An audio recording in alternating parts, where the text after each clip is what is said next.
মাধ্যমে ওই শেখ হাসিনাকে দেশ থেকে তাড়াতে পারি, তাহলে ইনশাআল্লাহ বুনিয়াদ মাসউস হিসাবে আমরা যদি দাঁড়িয়ে যাই, তাহলে বাংলাদেশে আমাদের সামনে কোনো চাঁদাবাজ থাকতে পারবে না, দাঁড়াতে পারবে না।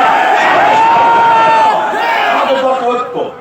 কোনো রাঙ্গা চক্ষুকে আমরা ভয় পাই না। ওই ভারতকে আমরা কোনোদিন ধরাই গিয়া ওদেরকে কোনোদিন আমরা ভয় পাই না, পাবো না, পেতে পারি না।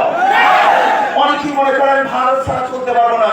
আমি বলি আমাদের ছাড়া ভারত চলতে পারবে না। অনেকে বলেন আমরা ভারতের পেটের মধ্যে, আমি বলি আমাদের পেটের মধ্যে ভারত। যদি আমরা বন্ধ করে দেই, যদি আমরা সেভেন সিস্টার নিয়ে একটু রাজনীতি করি, তাহলে মনে করবেন ভারতের পেটে কোনো ভাত থাকবে না, সব পিছন থেকে বের হবে। শস্যকে মোকাবেলা করতে হবে।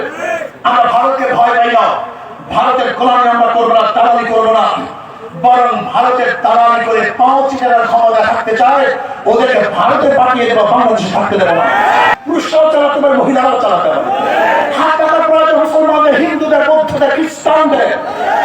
কেউ কার মার্কা নিয়ে ঘুমায় না, নাঙ্গল বুকি নিয়ে কেউ ঘুমায় না, নৌকা তো বুকি নিয়ে ঘুমায় না, কেউ ধানের শীষ বুকি নিয়ে ঘুমায় না। হাত টাকার একটা বুকি